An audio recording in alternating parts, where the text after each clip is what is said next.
Yeah. We fell out. Kind of moving forward, Yeah. you mentioned your relationship with Lil Duval. Yeah. He looked out. How did you guys even like cross paths? Through a mutual friend of mine, his named Gabriel Hart. Gabriel Hart is one of the biggest music video directors out now. At the time, with me, Gabriel, and another comedian named Food Stamp, we was a clique, and we was doing skits, shooting skits at the time, you know, coming up and whatnot. And Gabe was a comedian at this time. And while we were shooting the skits, Roland was an up-and-coming comedian. He had been on, say the Entertainer starting lineup, he had been on Comic View, and he had these songs, parodies that he would do that were monsters and shit, right? So he had got this deal with Mercury Entertainment to do this DVD called That Boy Funny. So one night I'm at Uptown Comedy Club, and Gabe's there, Food Stamp there, and da-da-da-da. And I see Roland and shit. He come in, I'm like, oh, that buddy from goddamn Comic View to be doing that Music Soul Child song and blah, blah, blah. And I said, hey, what's up, man? I'm Honey Bun. And he said, what? I said, hey, what's up? My name Honey Bun. How you doing? And he gave me his pinky to shake. And you know what I'm saying? Also, because he's a very, very arrogant young man.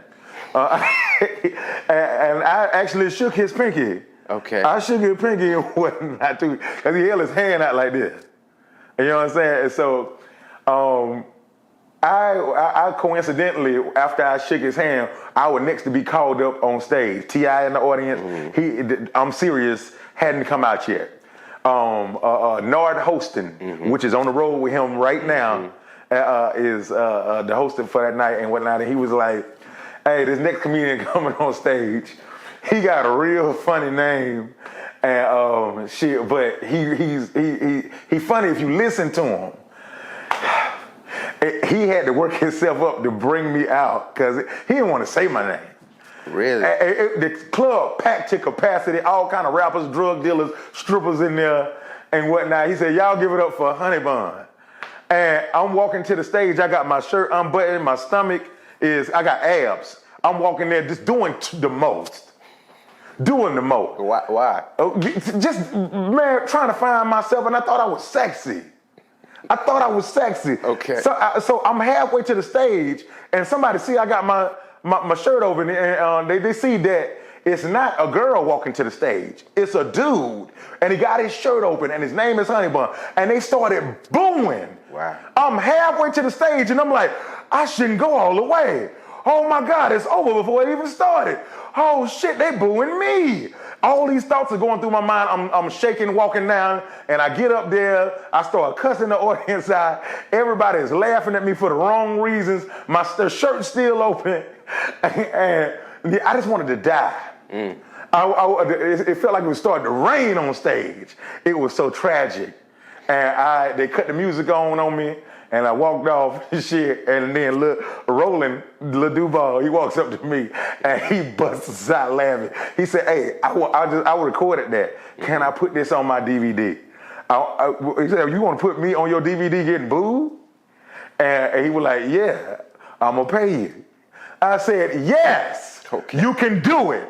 I'm in. So when I hear that, yeah, it seems like Duval was like appreciative of the friendship in the capacity of he was getting kind of hazed by being associated with a dude named Honey Bun. Yes.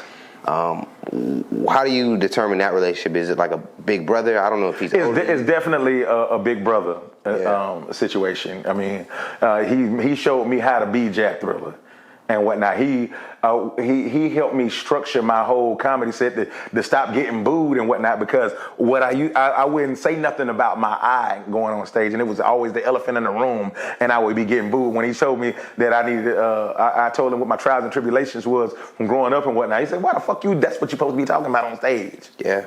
And I started doing that, and the shit worked, and I was like, damn, this nigga right. And then so he took me on the road with him on his promo tour for the DVD, That Boy Funny. And me, Gabe, and Food Stamp, we produced all the skits on the DVD, and we wrote them, we shot the shit, all that. I was there from one to done. I'm assistant director, all that. I know how to work lights and all that, set up cameras, all that shit. Okay. Whatever I had to do to get inside the game, I was doing that. Right. I was doing that. And me and him, when we went on the road, we just got to know each other and became the best of friends. That's dope. Yeah. And it seems like it's still ongoing. Ongoing. Like brothers, I'm guessing there's always ups and downs? Always ups and downs. I took a trip up to New York, right? And it was me and Gabe, we was going to go shoot a video for, because now we shoot music videos. We went to go shoot a video for the Locks, and this is in 2009. This is like about maybe a month before I changed my name to Young Jack Thriller. It was March of 2009. We came up to New York to shoot a video for the Locks and Fat Joe. And while I was here, I called a longtime friend of mine, Rob Stapleton, and I was like, "Hey, what's going on, bro? This Honey Bun from Atlanta. I'm up here. I'm shooting a music video in daytime. I was trying to see if it was any action going on at nighttime. I want to jump on stage because I know if you can make it in New York, you can make it anywhere. I want to see if I'm funny here." So he was like, "Yo, I'm finna call my man Smokey Suarez and shit." And he got mochas on Monday nights and stuff. And so I was like, "Tell him to put me down." Went over to mochas, and I ripped that bitch. Smokey brought me up, and me and him became friends right then and there. Okay. In 2009, and I told him I was thinking about moving to New York and shit in a couple of months. He was like, "Yo, call me, and then we're gonna goddamn work shit out." And then Rob Stapleton also put me on another show at Yankee Stadium in the dugout, and I was opening for this comedian named Capone. Okay. Yeah. I've known of him from TV. Got you, but you didn't know him. I ain't know him. Right. I ain't know him. And he had me featuring for him, and I ripped that bitch. And Capone was like, "Hey, come here. What's your name?" I said, "It's Honey Bun." And he was like, "What? Oh, okay, cool. But listen, what you doing in the next couple weeks? I want to take you on the road. I got $2,000 worth of shows for you and shit, and blah, blah, blah." I was like, "Man, I'm about to go back home to Atlanta and shit." He said, "What the fuck you doing down there?" I said, "Shit, struggling, goddamn, trying to figure this shit out and da-da-da." He said, "You need to be up here. You know what I'm saying? You bigger than that and da-da-da." So I was like, "Oh, well, shit, I think I want to be here. I'm going to move up here in a couple of months." I ended up getting some pussy that night that let me know I was supposed to be in New York. Capone called me 6 a.m. "Hey, seriously, I want you to move up here and goddamn and get your shit up because I think that you could do this." Right. And I was like, "All right, man." So it's in my mind. I'm definitely moving to New York. And yeah, that's what I end up doing in the next 3 months. How did you break the news to Duval? I said, "Hey, bro." Because you was already you still working with him at the time? I'm still working with him. We still friends. Shit that ain't going cool for me, but it's going great for him. At the time, he making about $5,000 a show, first class flights, all that shit. I'm making $50 a show, and you know what I'm saying. I just was in a very depressed place mentally. And I had enough. I was like, "Yeah, I just need to change the pace." And he tried to talk me out of it. And he told me a story about a comedian that told him the same advice that the Capone had told me. And then he moved to LA and it didn't work out for him. Right. And he said, "Yo, just hang around. I promise you shit gonna get better," and da-da-da. And I was like, "Man, let me just go see what's going on over here, man." And I gotta go. I know I'm supposed to go. Right. He said, "All right, well, you'll be back in 6 months." And I left, and I never came back. And I said I wasn't coming back until I had some shit going for me. I wasn't coming back to Atlanta empty-handed. You know what I'm saying? So and you was able to fulfill that? Yeah, most definitely. In 4 months of being in New York, 50 Cent reached out to me. Vlad TV reached out to me from viral videos that I was doing up here. And World Star reached out to me. All wanted me to come be personalities on their platforms. And this is in 2010. And of course, I went with 50 Cent because I saw him on an interview with Tavis Smiley, and he was saying he was looking for directors, writers, and comedians and shit because he was just starting a new company called Cheetah Vision and stuff. So when I said I was gonna go up and try to find 50, and he ended up finding me through social media when it first started. Wow. Yeah. Were you able to? You and Duval, was he able to give you your props and acknowledging what you did? Yeah.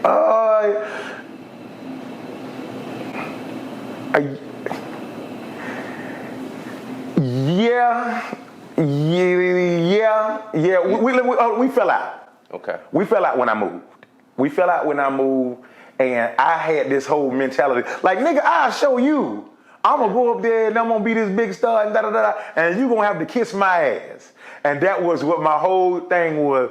I wanted him to kiss my ass and just admit that I was fucking dope, and I wanted him to respect me and what I was doing as a comic and as a man and whatnot. And just taking that approach was the wrong approach because I was doing it out of revenge, and he didn't and he shouldn't have respected it because I broke one of the first laws in the 48 laws, and that's never outshine the master and whatnot. And it's somebody that looked out for me for a long time, and I was trying to just prove that I was better or just as good. But I'm guessing you just wanted him to be like, Jack, good job. That's all. That's what I wanted.